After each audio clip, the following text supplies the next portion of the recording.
everyone. The objective of this session is to introduce you to decision support systems and business intelligence and how decision support systems form the basis of business intelligence.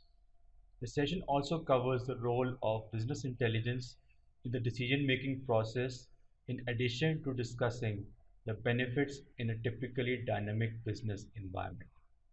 So let's get started.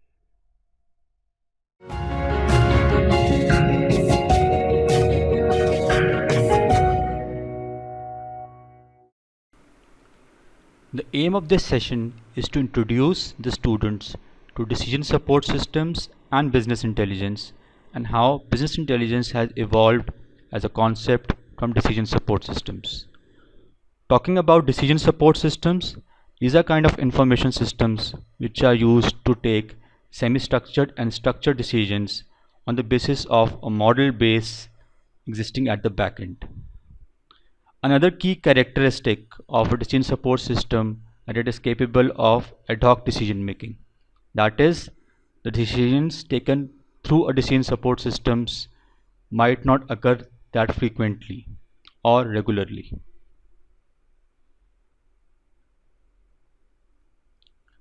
Talking about decisions, it is very important to find out what is the amount of data which exists on this earth right now.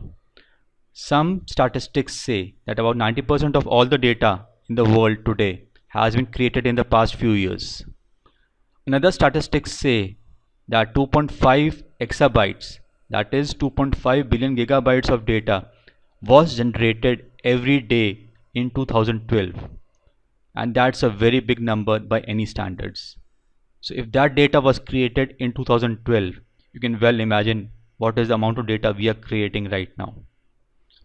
Another report by Domo also states that over 2.5 quintillion bytes of data is getting generated every single day, and it's only going to grow from there. By 2020, it's estimated that 1.7 MB of data will be created every second for every person on this earth. So you can well imagine the kind of data we'll be having, either in structured or in unstructured format. Talking about the analytics workflow, typically the workflow talks about the access and view of data. That is, how much of the data is accessible and viewable by anyone, how we interact with the data, that is, whether that data is interactable or not, what kind of techniques can be used to analyze or discover useful information, how that information can be shared with desired set of people, whether it is organizations, agencies, end users, and so on and so forth, and how that shared information can be used to promote or govern industries, organizations, and even nations.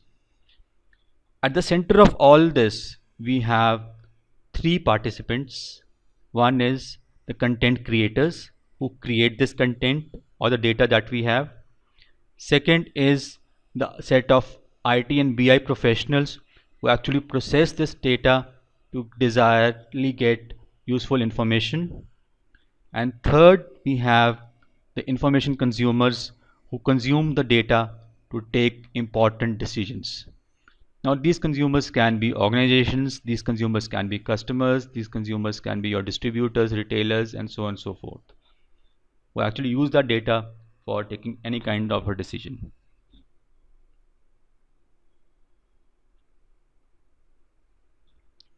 Talking about business intelligence, so business intelligence refers to technologies, applications, and practices for the collection, integration, analysis, and presentation of business information.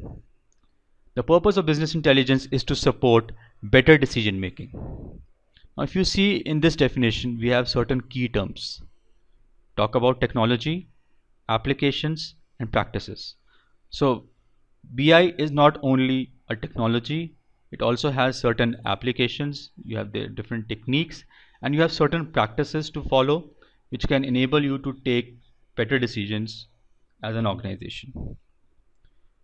Now this process involves collection, integration and analysis and presentation of business information.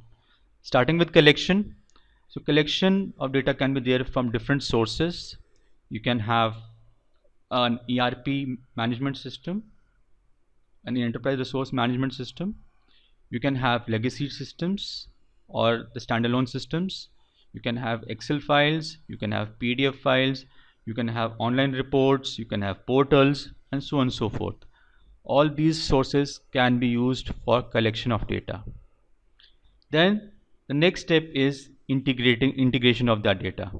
That is, whatever data we have, whether in structured or unstructured format, that needs to be collected and then integrated to be put in a data warehouse.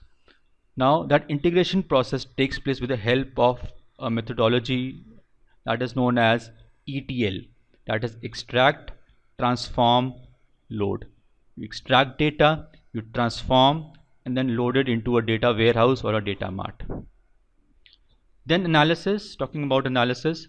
So there are different data mining techniques which can be used, such as association analysis, you have cluster analysis, you talk about text mining, web mining, decision tree analysis, and so on and so forth, which can be used to analyze that data which has been put into a data warehouse. And finally, we need to present that business information which we have derived on the basis of data mining techniques in front of the end users or the people who consume that information. Lastly, we talk about business intelligence. So business intelligence, as the name says, it is from a business context, right? Useful for business decision making. How it is different from artificial intelligence? If you define artificial intelligence talks about creating intelligence into a system artificially so that it is able to take decisions just like a human being.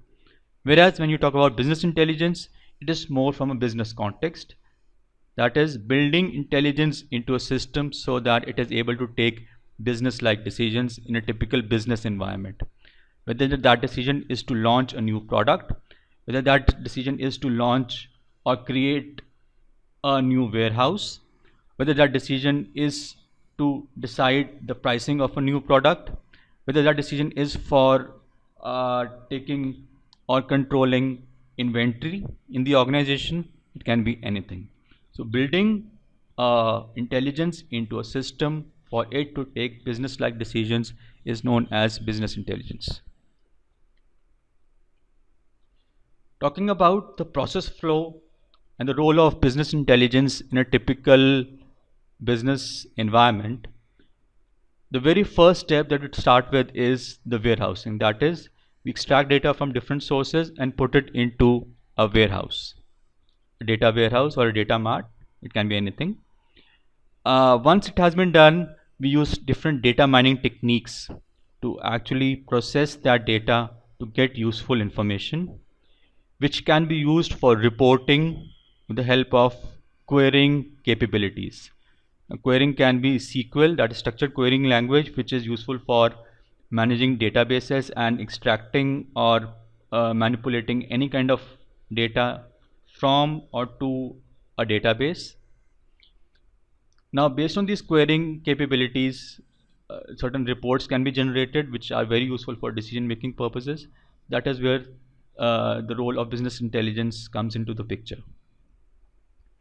Now, based on this data collected and the querying capabilities, we can use data analytics to generate digital dashboards. Dashboards are something which are useful for generating those reports which are used on a very frequent basis and available on a click of a button. We also introduce the concept of slicing and dicing here, that most of the time the dashboards are summary reports which can be sliced to get detailed reports and diced to get back the summary reports. And finally, on the basis of these dashboards, we can create data and process visualization, which plays a very important role in terms of telling people and top management in any organization about what is happening across the organization so that they are able to take good decisions. Coming to the benefits of business intelligence, there are many benefits of business intelligence. It improves the decision making process, that is number one. That is by default, that is what we have discussed. Secondly, it makes it easy to access and share information. So you have dashboards, you have reporting tools, right? So which enables you to actually share and have easy access to information. It enables real-time analysis with quick navigation. That is another benefit that is there for business intelligence. Another benefit that we can talk about is it helps to identify waste in a system by reducing the bottlenecks. So reducing the risk of bottlenecks in a system is also something we can do with the help of business intelligence.